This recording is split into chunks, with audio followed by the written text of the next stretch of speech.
Among the many letters of sympathy received by the family after Henry's death was one from Sidney Weinberg, who had been elevated to the position of partner in Goldman Sachs in 1927 and assumed the role of senior partner 5 years later.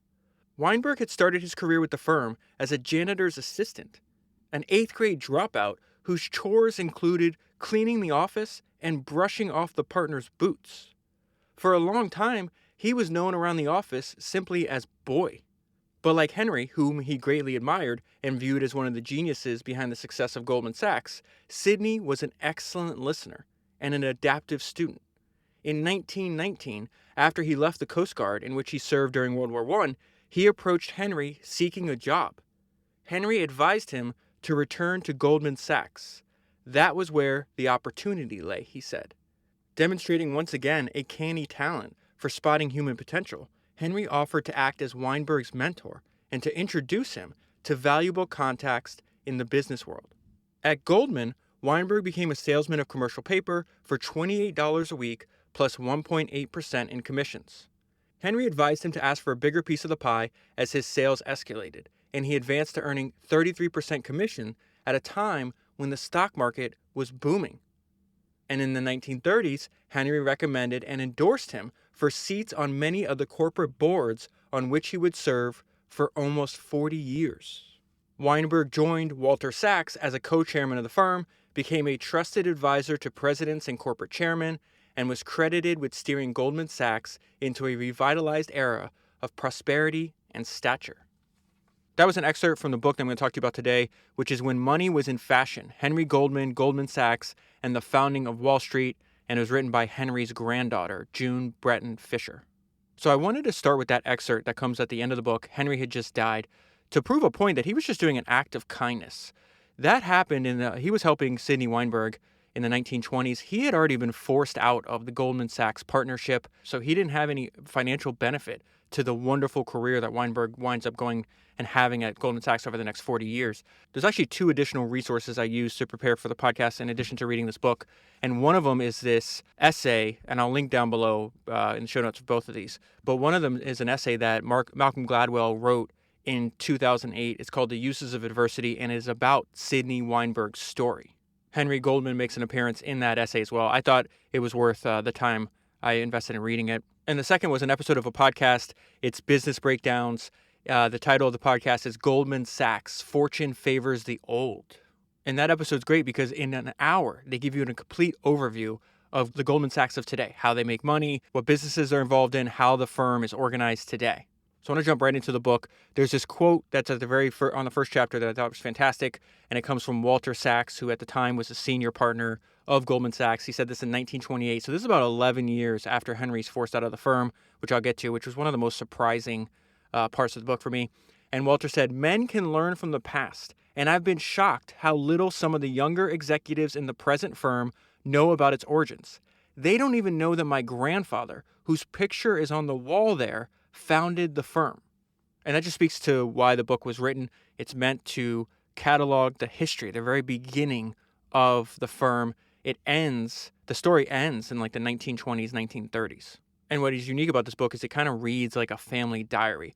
So let's go right to the beginning. It says, "My grandfather, Henry Goldman, was the son of a poor German immigrant named Marcus Goldman." Marcus Goldman is going to be the founder of Goldman Sachs. And I've actually looked for biographies of Marcus Goldman in the past and haven't found any. And I think the first part of this book kind of serves as a brief overview of how Marcus got to America and when he started what would eventually become Goldman Sachs. And then the vast majority of the book is about Henry Goldman. But I think this brief overview of Marcus's life is very useful.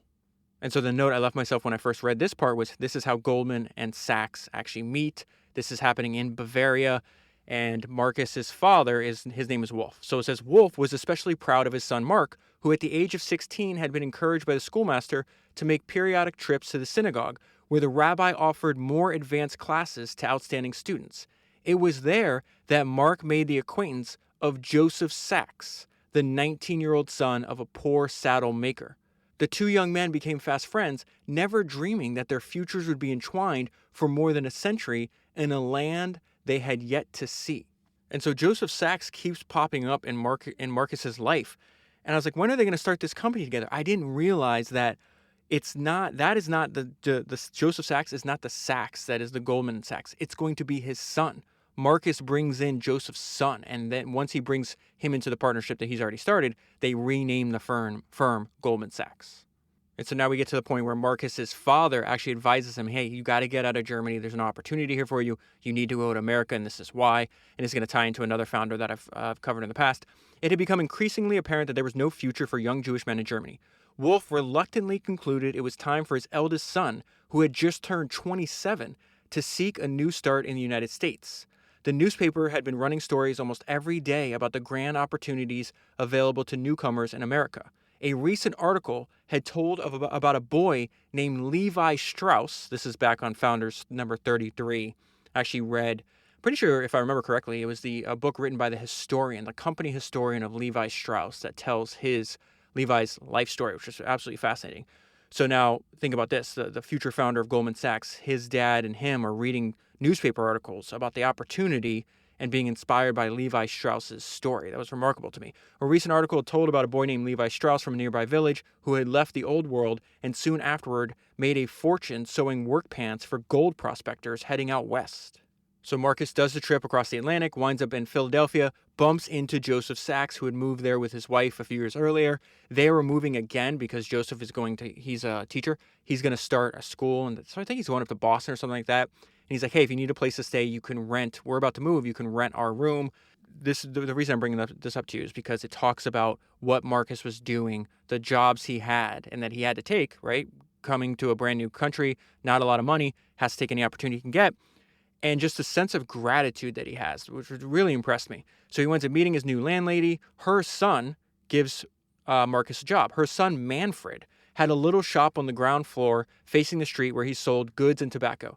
But he had hopes of enlarging the business and peddling a wide range of goods from a horse-drawn wagon around the city. He was looking for a strong, reliable helper who could walk the streets 7 days a week and would not be afraid to work, regardless of rain or snow or the humid summer heat. Mark jumped at the chance, and for the next 3 years, he sold textiles and spices and learned the language and customs of his adopted land. Sometimes he would put in as many as 14 hours a day. Remember, 7 days a week. The guy's working an insane amount of hours. Listen to his response, which I found so impressive of this. He was courteous, cheerful, and popular among his customers. In the letters he wrote to relatives in Germany, he always spoke of his good fortune and happiness. And so he's doing this for 3 years, and then we see immediately that Marcus has founder mentality. Other people might see a stream of immigrants coming in, arriving by boat from Europe every day. He sees opportunity. As he hawked his wares along the river, Mark watched the newcomers arriving on steamships, carrying all their goods in small suitcases. And he recognized an enormous untapped market for sturdy, inexpensive clothing that was unfolding before his eyes. So this is the first business he's ever going to start. He's telling his wife, Bertha. Bertha had also told him that she's seen a wonderful new invention being demonstrated downtown that day. It was a sewing machine. In less than 10 minutes, the two agreed to gamble on their first investment. The next morning, Marcus applied at the First Bank of the United States for a $5 loan to buy one. He paid $2 down. He used the balance of the loan to rent a storefront on a busy street where he started a new career as a tailor. So Marcus was correct in identifying the massive opportunity. This business is going to be very successful. He's going to run it over the next 6 years before he moves to New York and becomes a banker. At this point in Marcus's life, though, they're having children. One of the children that they have is Henry, who is obviously going to be the main focus of this book, right? And what was fascinating to me, and this comes up over and over again, is because Henry had a problem reading, they thought he was dumb. And so it says Henry had been slow learning to read. It was finally determined that the youngster suffered from astigmatism, and his chores in the shop were limited to fetching and carrying clothes from the storeroom or fastening the shutters at closing time. His mother was convinced he would never succeed in a competitive world and was inclined to coddle and baby him. And this is a main point in Henry's life, this idea that other people saw him as deficient because he had trouble reading. He winds up going blind. His eyes, they get worse, and his eyesight gets worse and worse over time. Eventually, at the end of life, it sounds to me that he's almost completely blind. And even this is important. The reason I'm bringing this up to you is because that is why it's not called Goldman and Goldman, and it's called Goldman Sachs. his own father. Marcus didn't think that Henry was capable enough. And so when it was time to pick a partner, he chose his son-in-law. So that's another thing you need to know about Goldman and Sachs. They were, it starts with this deep friendship between Joseph Sachs and Marcus Goldman. They wind up intermarrying. It's so confusing. There's like so many, this family tree is so crazy, but a lot of them are marrying each other. And so when Marcus chooses his son-in-law over his son, Henry uses that as fuel. He had a deep desire to prove people wrong. And it turns out he's really, really smart. It's just he has to learn through listening. He has like this superpower, this listening superpower he uses through his entire life. He's not going to be able to see. He can't even see the page. He can't read. So let's get to the point where Marcus, again, founder mentality, always chasing opportunities. Over the next 6 years, his store thrived. But Philadelphia began to lose some of its steam as an economic center, as an economic center, as the Civil War wound down. So we're in 1869. This is the point in history. New York had replaced it as a commercial and cultural center, and money, making it, investing it, exchanging it, was the engine that was propelling its growth. Marcus's wife prodded her husband to take his profits and relocate to New York, the city of progress where opportunities seem limitless. So we've already seen, hey, I'll make the jump from Bavaria to America to chase opportunity. I'll make the jump from Philadelphia to New York. I'm going to chase opportunities. Exhibiting once more an extraordinary ability to reinvent himself and adapt to a new environment, a trait that would define his success over the years, Marcus sold his share of the business and set out for new horizons. And so the very beginning of the firm that will eventually turn into Goldman Sachs is benefiting from a financial boom, growing customer base, and that there's no barriers to entry. This blew my mind because we live in almost the exact opposite scenario today in terms of how difficult it is to start a new bank today. In 1869, gold was flowing into New York from California, and vast numbers of immigrants were arriving on ships from Europe almost every day. This provided a growing potential clientele for bankers. At the time, check this out. At the time, no qualifications or special training were needed to enter the banking business. And then we see Marcus, just like all of history's greatest entrepreneurs, were studying the successful entrepreneurs that came before them. So he's inspired by this guy named Joseph Seligman. I don't know if I'm pronouncing his name correctly. So it says, following examples of established German Jewish bankers like Joseph Seligman, who came from a similar background as Marcus and had become very, very rich in a relatively short period of time, Marcus hung out a shingle advertising himself as M. Goldman, banker. And so this is a description of the very first business that he does. He considered himself a banker and a broker of IOUs for the tanners and jewelers in this district in Manhattan known as the Swamp.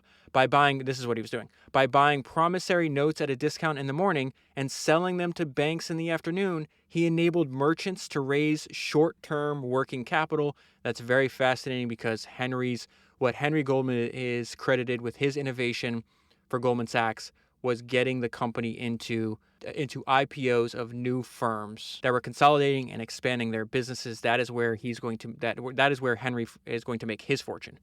This is what Marcus is doing. The notes later came to be known as commercial paper. He conducted his business on foot. And so this line gives you an insight into Marcus's personality. Won't come as a surprise to somebody that was working 7 days a week, 14 hours a day, and grateful for that opportunity. Marcus was anxious to capitalize on every waking hour.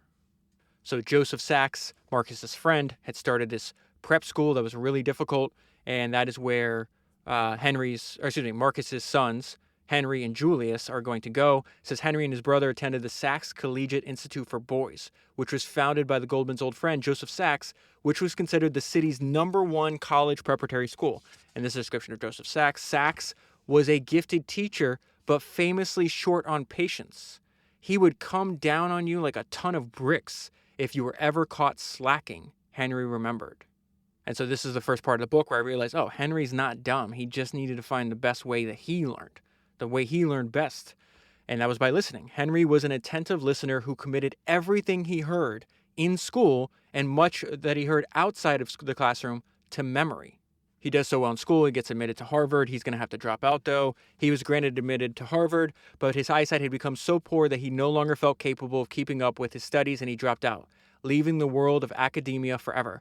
It was a bitter blow that fate had handed him, especially when he realized that his father's dreams for him would be shattered. And this is what the point that the author makes, that the fact is They saw this as like a disability that would prohibit for him from ever having a successful career in business.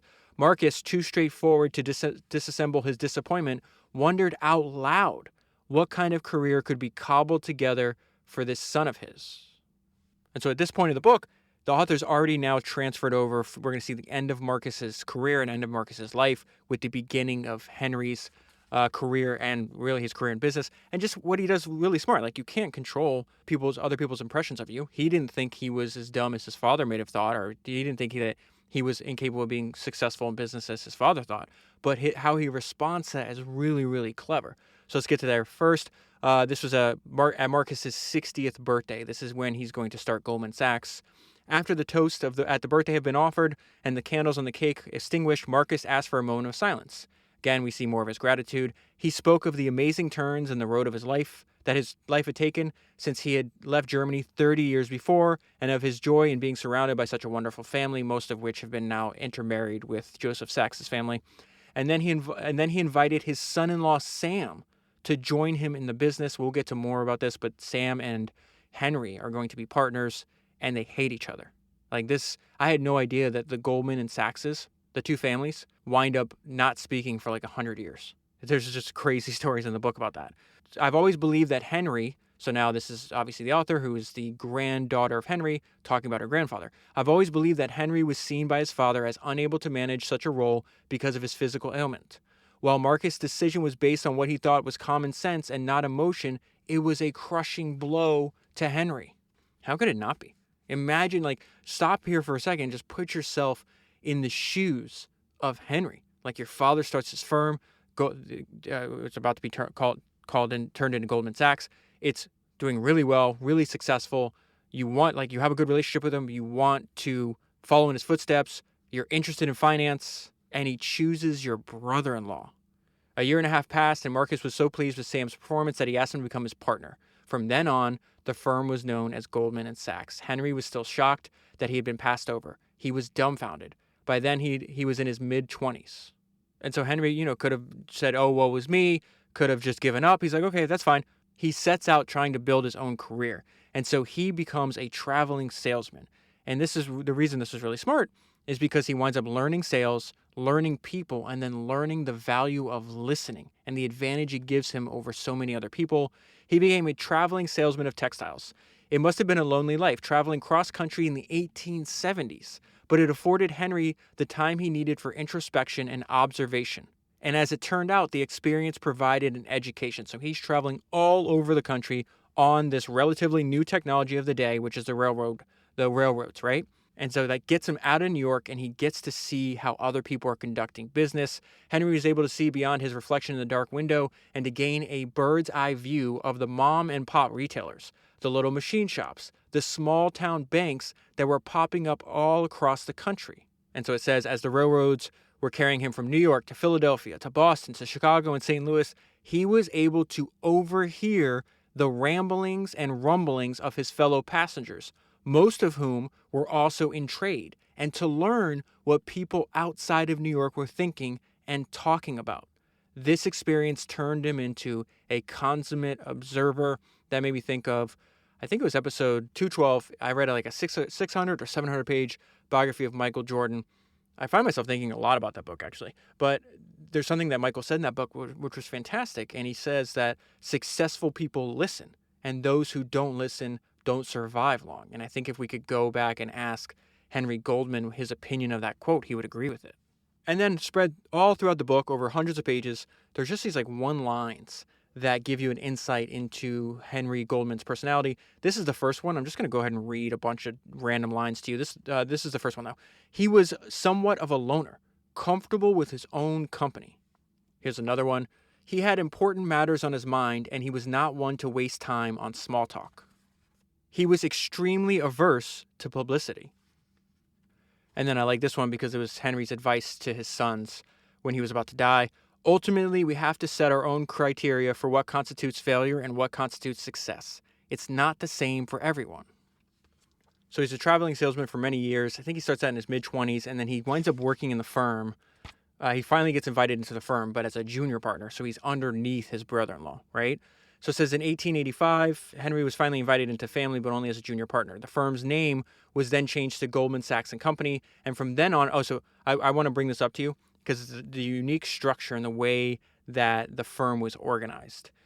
So it says, and then from then on, for almost 50 years, all of Goldman Sachs partners were members of the intermarried families. Their assets, or a major portion of their assets, were tied up in the firm and provided working capital as well as savings. The practice continued until Goldman went public over 100 years later, making it an extraordinarily profit-oriented organization. The partners were never allowed to withdraw any of their money without making a formal petition to the senior partners. So that unique structure may explain why he was still living at home when he was 33 years old. There were no exceptions to this rule. This may have explained why Henry was in no hurry to move out to a home of his own, even as he approached the age of 33, because it sounded like all of his wealth was tied up into the firm, right? And so for 10 years, he's going to work as a junior partner while his father and Sam Sachs are the senior partners. And then it goes into something that just blew my mind. So it talks about, at this point, they're obviously all intermarried. The patriarch of the family is still alive. Marcus is kind of keeping everybody together. Once he dies, there's going to be like this civil war that happens. So it says in later years, this occasion, the social occasion, would be remembered as one of the last times that the Saxes and the Goldmans would gather on a social basis. Who could have guessed that this close-knit, intermarried family, who was also doing business together, would soon be enmeshed in a feud drenched in such animosity that the members and their children would not exchange a word for almost 100 years. And so once Henry's forced out of the partnership, seems to me like if you read between the lines, they don't say this, but it seems like he was forced to resign, and I'll get into why that was the case. But he never talked to his partner again, and Henry was like a hard dude. He kept a grudge. And so let me read this section. This comes at the very end, I think on the last page of the book, and it talks about where the fact that the families previously had built final resting places in a cemetery. And so the Goldmans did this and the Sachs did this. And Henry picked a spot where his back was turned to the Sachs. So it says, in his final resting place, Henry had built for himself and his heirs.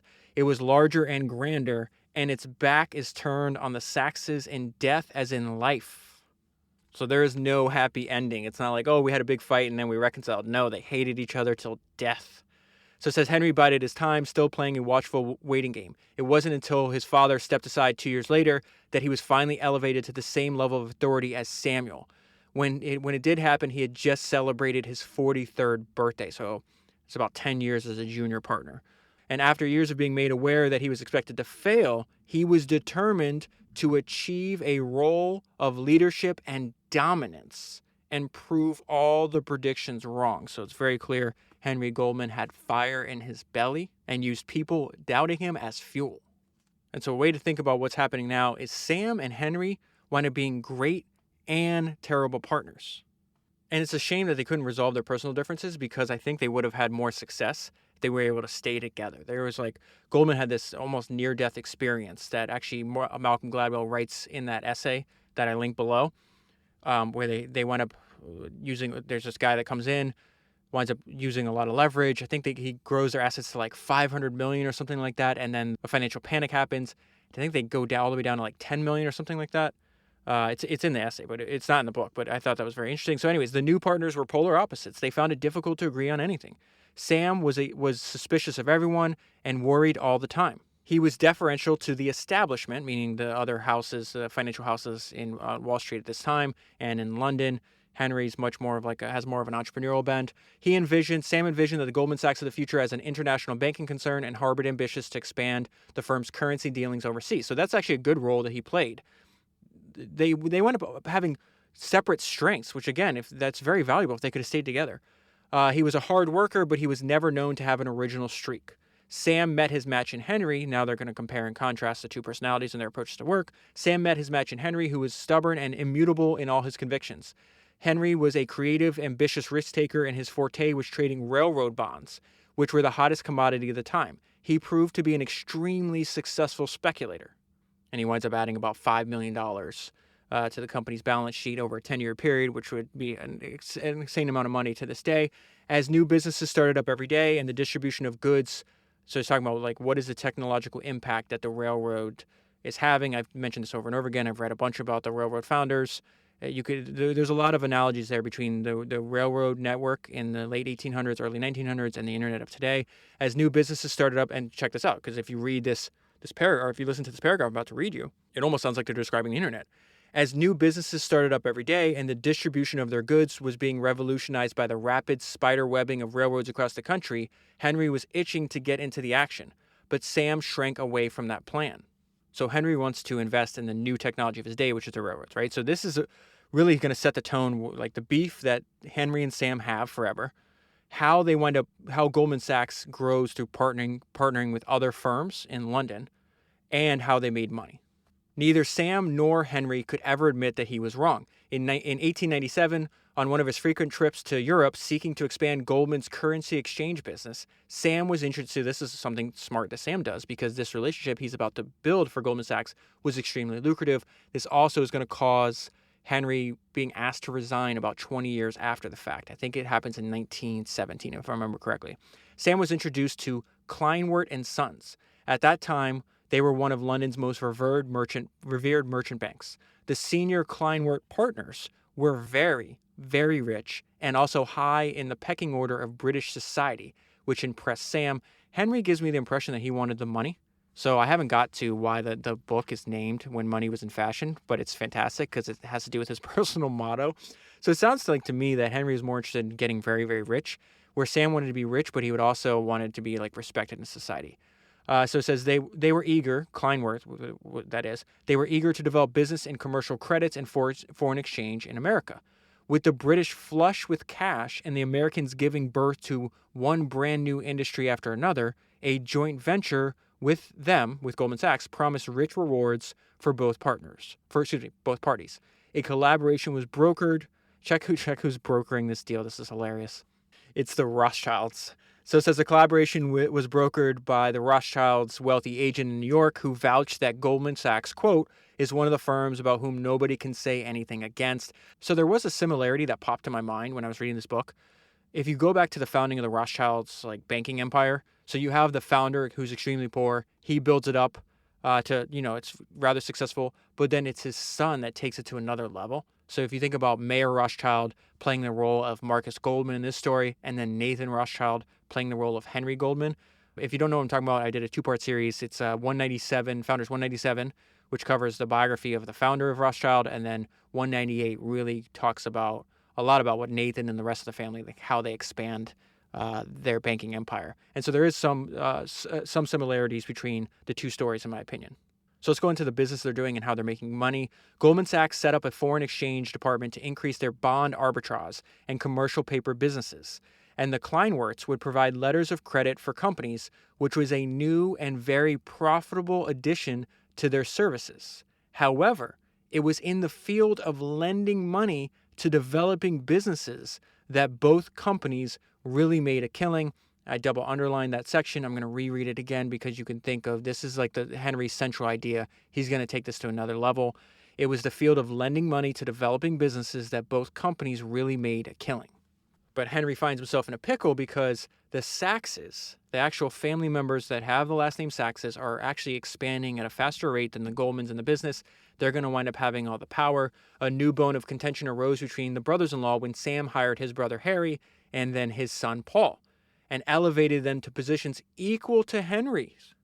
Henry viewed the imbalance of power and money between the two branches of the family as thoroughly unjust. And then all hell breaks loose because his dad's going to die after Marcus passed away. All pretenses of brotherly love evaporated, and the partners no longer tried to conceal their innermost feelings. And I found this part very interesting because it's Sam telling Henry no that actually leads to Henry developing a specialty in IPOs. And so it says Henry expressed to his partners the conviction that underwriting railroad bonds was the road to the bank, and he was determined to follow it. The boom in railroad construction after the Civil War had transformed the country from an agrarian society to an industrial economy and produced tremendous money on Wall Street. And then it lists all these other families and companies that kind of have control over this railroad bond market. So you got the Siegelmans, which is the family that inspired Marcus to start his bank. You got the House of Morgan, which you and I have talked about before. The Rothschilds are in on this as well. But really the part that jumped out at me is this guy named Jacob Schiff, because this is an idea that I learned from David Ogilvy, and he says the good ones know more. And the idea behind that maxim I see over and over and over again in the history of entrepreneurship. I'm about to tell you how Jacob Schiff was one of the good ones that knew more. I want to read where this idea came from. All the way back on Founders number 89, I read Ogilvy's autobiography called Confessions of an Advertising Man, and he just lays the foundation. He's like, you don't even have to be the smartest person. This is an echo of Bill Gurley's fantastic talk, which is called Running Down a Dream, How to Survive and Thrive in a Career That You Love. And he makes the point in that talk that you don't even have to be the smartest person. Like, you can collect more information than other people, and that act is so, it's not that difficult, but so few people do it.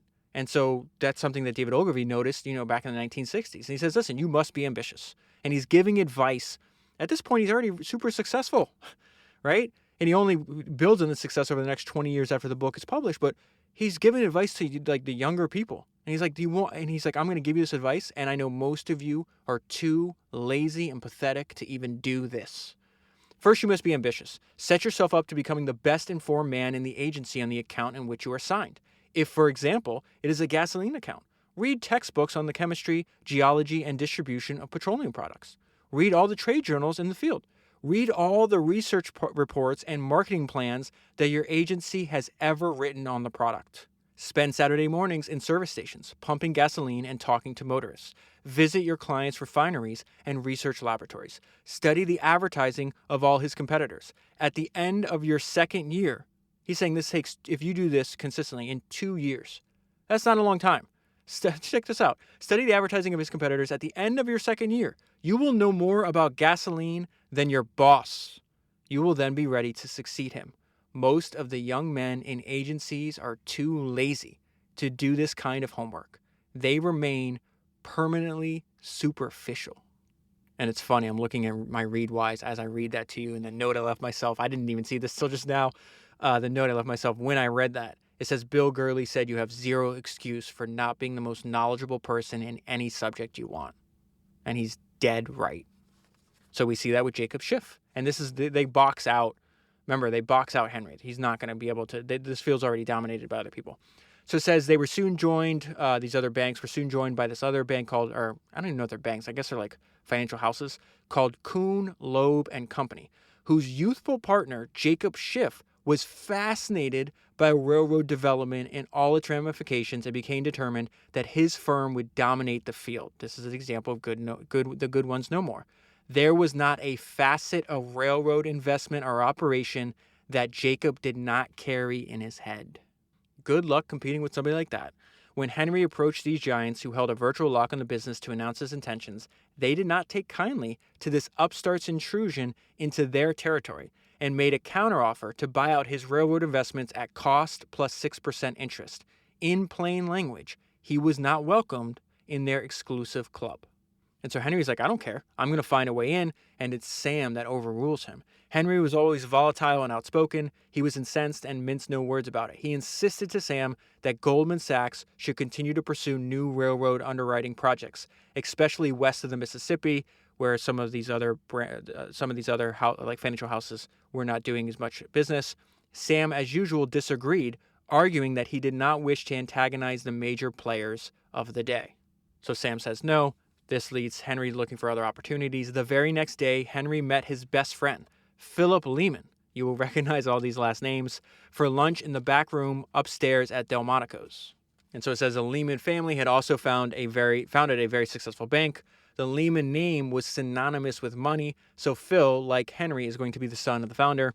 Like Henry, Phil was an assertive, competitive personality, driven to achieve success in whatever he undertook.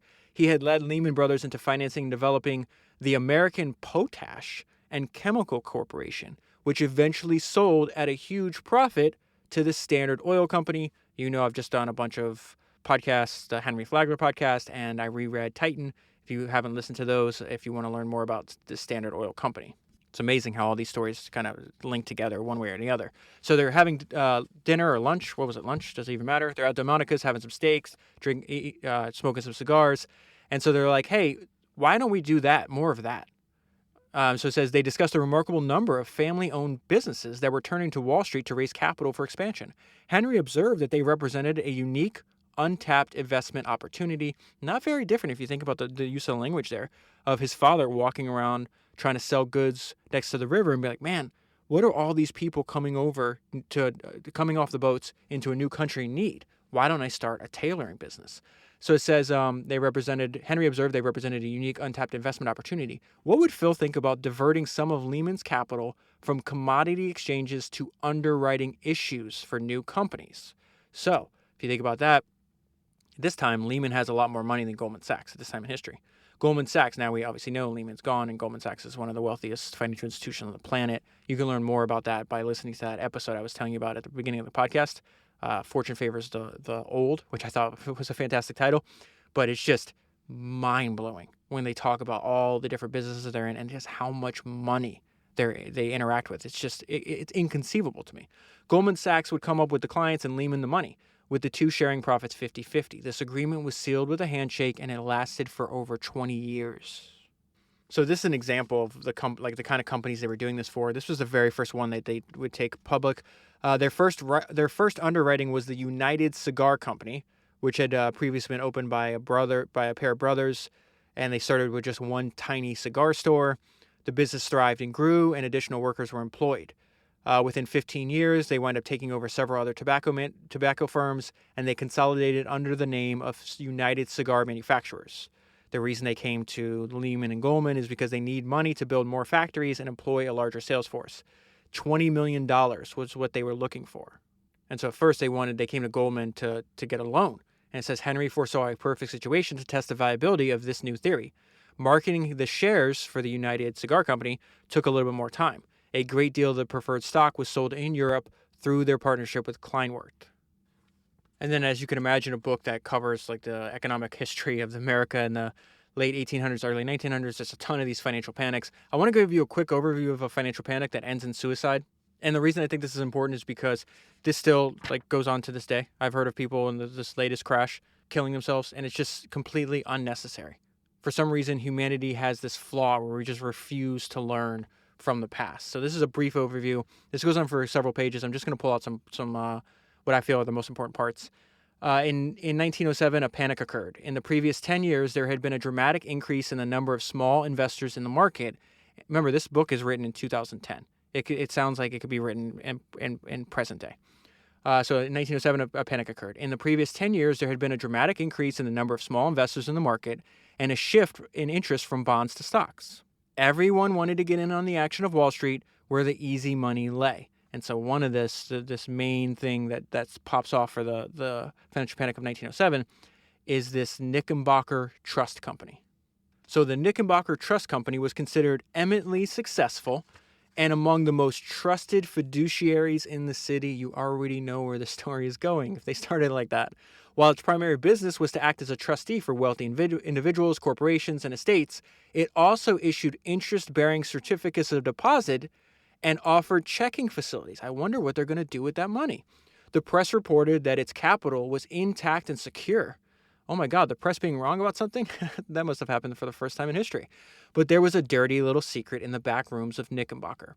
Hines, these are the founders and the controllers, Hines and his brother Otto, and the bank president Barney. Remember Barney, because he's about to pop his own top.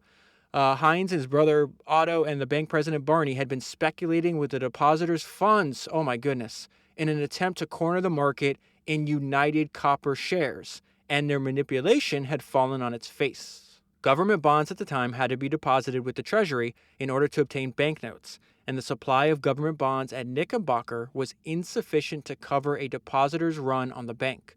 Panic occurred when the public found out about the situation, a panic that threatened not only Wall Street, but also the entire financial fabric of the city and the nation itself. Money had simply dried up. When I got to that line, it made me think of what, back on episode 243, Francis Greenberger winds up as like a high school dropout, winds up becoming a billionaire real estate developer and investor in New York. And that book, his autobiography, it's like 40 or 50 years of real estate investing in the city of New York. And he goes through multiple booms and busts, and he perfectly summarizes why he keeps this huge fortress of cash. And he says, markets can turn on a dime. You might think, oh, it's going to drop by, a couple of percentage points over maybe a few months. No, he's like literally overnight it dries up. And so it says money had simply dried up. The panic quickly spread from one bank to another. Knickerbocker's funds were completely wiped out in 48 hours. Barney shot himself. And the reason I bring that up is because that happened then, it'll happen today, and unfortunately, it'll happen in the future. And if you've been paying attention to this podcast, and you obviously know the greatest entrepreneurs that have ever lived optimize for survival. So Henry spots another opportunity. At this point in history, department stores are rather a new concept, and he's going to take a bunch of these public. Henry immediately saw the huge potential of gathering a number of retailers under one name, pooling their purchasing power, and implementing a cooperative marketing push across the country. He recognized it as a landmark approach to modern marketing that would benefit the consumer as well as the investor, and agreed to float an issue. So this is the world that we live in, but it was relatively new at this point. We're in about I think we're a couple years after the panic. So I think we're right around 1911, 1912. Soon the names of famous department stores owned and operated by this family that Henry's helping were strung out like Christmas lights across the country. And a lot of these companies, they were founded many decades before, and they don't wind up doing this public issuing till later on, and they use it mainly for expansion. Woolworths is an example of this, which was fascinating. The story I'm about to tell you, listen to like how humble the origins were, and 100 years later, this winds up becoming the largest department store in the world. So it's this guy named Woolworth, didn't give up on his idea, and in 1879, he opened a second store in which all the merchandise was priced at 10 cents. His concept was to purchase goods directly from the manufacturers and sell them to the public at fixed, discounted prices, undercutting the offerings of local merchants. So those are his competitors of the day. And again, this is a basic idea that we've seen over and over again. At the time, it was new. It's like, the main point here is like you can analyze existing markets and realize, hey, there's always opportunity by doing things slightly different. And Woolworth's an example of that. So he says, listen, I'll buy the goods directly from the manufacturers. I'll sell them to the public at fixed discounted prices. I'll undercut the offerings of my competition. He displayed everything so that customers could make a selection for themselves, eliminating the need for a clerk to fetch and carry stock from behind the counter. His operation was cost and time effective. He proceeded to open a large chain of stores across the country. In 1912, when Woolworths became a publicly traded company, the synonym for 5 and 10s, I've heard of this as called 5 and dimes. I think that's what Sam Walton described this concept as. But it says Woolworths became a synonym for 5 and 10s, and they were recognized as one of the hottest commercial phenomenon of the 20th century. Another company that Henry's going to help take public is Studebaker. This was very fascinating. I've obviously heard the name, but I didn't know the background. I didn't know it was run by a bunch of brothers, and he's going to wind up sitting on their board for quite a while. So this is really just an overview of the Studebaker brothers and their business. Goldman Sachs issued stock in Studebaker, which is the first automobile manufacturer to go public. The company was founded by 4 brothers who had migrated to California in the 1850s to make wheelbarrows for miners during the gold rush.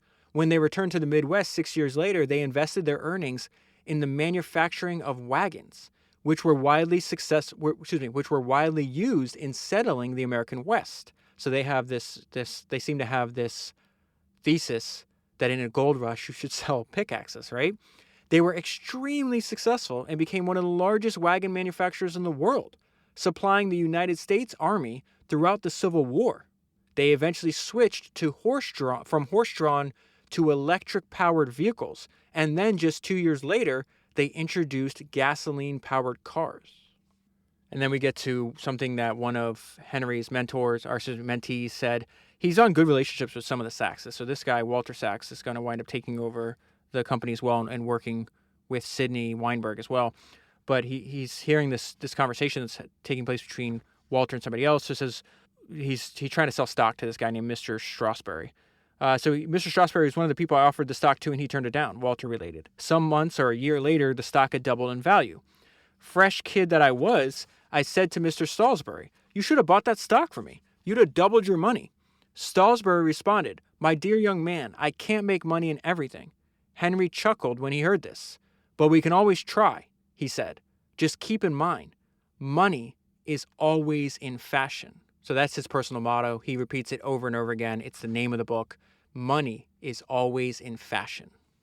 And so a few chapters later, they make the point, like this opportunity that Goldman and Lehman wind up seizing, it was an opportunity hiding in plain sight. It was a segment of the market that was ignored by the established financial houses because they didn't think it was prestigious enough. So really, this is just a standard, not a standard, like a very important idea from the history of entrepreneurship is like you can find opportunities lurking where your competitors are just not paying attention. And the greatest way, like the greatest story, the most succinct story I know to relate that idea is what William Randolph Hearst did to build his massive media empire, which started with just one newspaper in San Francisco. Him and the 4 or 5 other newspapers are all doing distribution, selling their newspapers the same way. They hire little boys called newsies to go on the street and sell copies of the newspaper by hand. He realized, hey, people in San Francisco, people that live in the city of San Francisco, they're not like unique. They're just humans. Humans everywhere want access to the news. They want to know what's going on in the markets and sports and world news. Why don't I, instead of just trying to outcompete and just do the same thing everybody else is doing, I'll just put my newspapers on a new technology of the day, which is railroads, and I'll send them out to all these cities that are surrounding the city of San Francisco. And he opened up a completely new market because none of his competitors were doing that. So it says the new issues, co-led by Goldman Sachs, 114 of them, so this is where Henry's made all of his money, kept spinning out like a river of gold. Who cared if the other investment houses considered the retail sector short on cachet and long on risk? The average man, Henry knew, had money in his pocket. So where is he going to spend that money? He's going to spend it with retailers, right?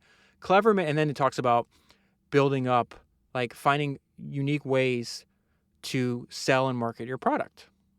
Clever manufacturers recognized that product development and marketing were becoming almost indistinguishable. This is a shoe company. They sell shoes. And look at this. Like they basically combine entertainment with commerce. The Brown Shoe Corporation pioneered the use of entertainment as a marketing tool and turned itself into a national brand, mixing showbiz into their sales pitch. They're selling shoes, for God's sake.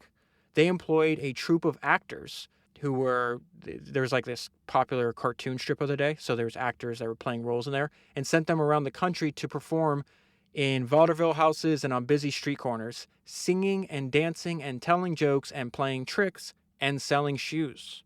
By 1913, the company's advertising savvy had turned it into the largest manufacturer of children's shoes in the world and marked another success for Goldman Sachs' list of publicly owned retail giants. So Henry had a deep love of Germany. This is going to cause his breakup with his partners during World War I because obviously America and Britain are on the opposite side of the war, and Henry didn't want to really get involved. He loved traveling and spending time in Europe. He was kind of like a vagabond or a nomad. Couldn't stay in one place at one time, in one place for very long. Even after he retired, he lives for like another 20 years. He's just constantly gallivanting around the world, even as he's losing his sight. But what was interesting, he had a really close call with death. And he was supposed to book passage on the Lusitania, which we know gets torpedoed.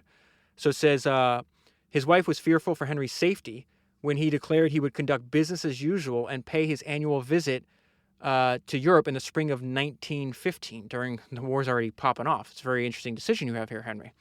There had been repeated reports of German U-boats torpedoing unarmed ships, but Henry was skeptical because he just had this love of Germany.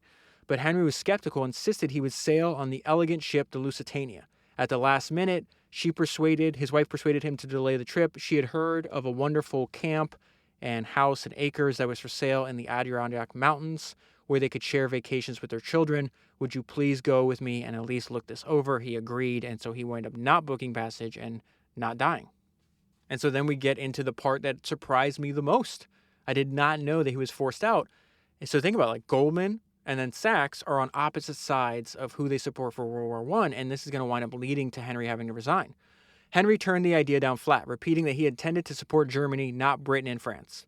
A dilemma now presented itself as the firm had 2 ironclad bylaws that had been mandated by Marcus Goldman from the outset. The first was to support its new issues with the partners' own money. The other was that Goldman Sachs could only make an investment if all the partners were in agreement. Henry's partners and his sisters, his sisters are married to the Sachses, and so when they have the breakup, he never speaks to his sisters again either. His partners and his sisters were embarrassed by his views and urged him to cool down his rhetoric.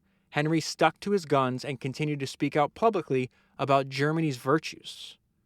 Sam, his partner, would tell anyone who listened that Henry's statements were purely personal and by no means representative of the beliefs and loyalties of the firm, but the damage was done.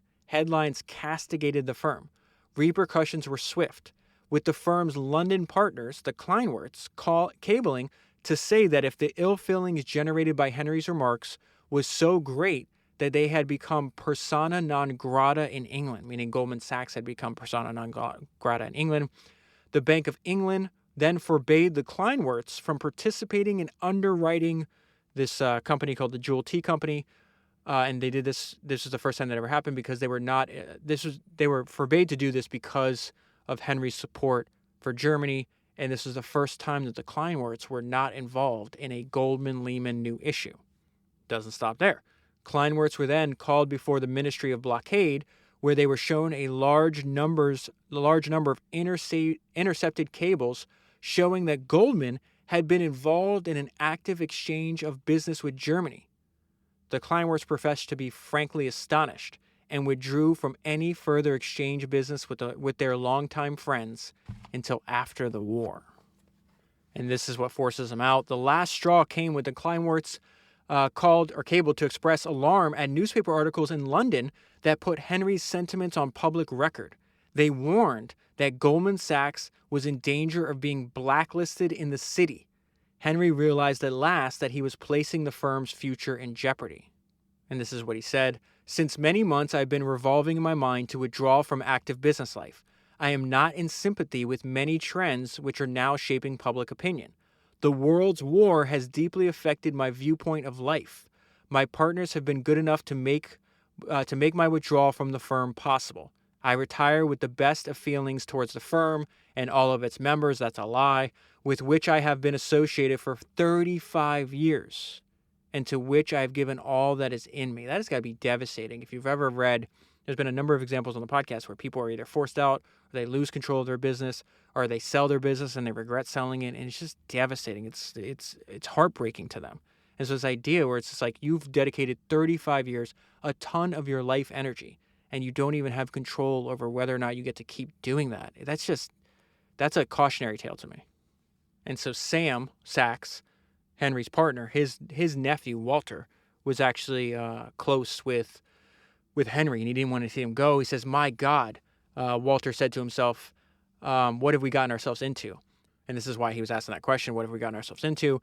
As the Sachs who had always been closest to Henry, the partner who realized the great debt that Goldman Sachs' success owed to Henry's dynamic personality and creative genius, the colleague Henry mentored and repeatedly reminded that money is always in fashion, he had the most realistic assessment of the consequences the firm would suffer and felt the greatest sense of personal loss.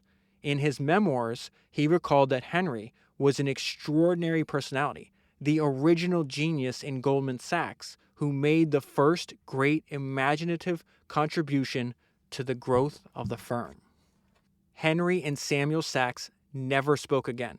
Neither did Henry and his sister Louisa, Sachs's wife. The generations that follow never even made one another's acquaintance until almost 100 years had passed. And so Henry lives for another 20 years. I would say he never retired. He's still investing like his own money, still working with a ton of people, still traveling the world, having these unique experiences. But towards the end of his life, he knew he was dying because he's slowly dying of heart failure. And so there's a couple ideas from this point of his life that I think you and I can learn from. As Henry viewed his imminent mortality, his thoughts could not help reverting to the Goldman Sachs he had known and helped build to greatness years before. It was starting to make a comeback, but it would be a long haul. The Great Depression had swept away much of its capital reserves that the firm lost in the Catchings trusts. That story is told in the Malcolm Gladwell essay that I have linked in the show notes. But he held no sympathy for them. And this part is really important. I double underlined it, and it really gives you an insight into who Henry Goldman was. They had relied on the decisions of others, which he himself would never have done. His only concern was the restoration of Goldman Sachs' good name and the reputation and the public's faith in its integrity. And then because he knows he's dying, he talks about with his wife what his biggest regret is. Henry shared that his greatest regret was that he had never developed a greater rapport with his children. He thought that he had an inability to express approval, to overlook their minor slip-ups, and to embrace them and say, "I love you." And that part is devastating because at that point in your life, there's nothing you can do to fix that regret. I don't want to go to my grave with that regret. Henry's death came without much fanfare. in much the same low-key style he had maintained throughout his incredible life. He and his beloved wife were marveling about their ability to read each other's minds like old members of a symphony orchestra who had rehearsed together for years. Suddenly, his head dropped to his chest and the conversation stopped. A fabled life had ended for the Renaissance man whose ethics and morals never ran second to ambition and drive. And then the book ends with the granddaughter looking at a photo album of all the people that had passed away from both sides of the family. And she says, looking at images in the old photo albums, it's hard to believe that all these people are gone now, along with their smiles and songs, will and wisdom, and fears and hopes. And I wanted to end there because I think that paragraph serves as a reminder that that is coming for all of us. We have an obligation to live an incredible life for ourselves and the people that love us. And that is where I'll leave it. For the full story, buy the book. If you buy the book using the link that's in the show notes in your podcast player, you'll be supporting the podcast at the same time. The very best way to support the podcast is to give a gift subscription to a family member, a friend, or a colleague. That link, is as always, is below in the show notes of your podcast player and available at founderspodcast.com. That is 253 books down, 1,000 to go, and I'll talk to you again soon.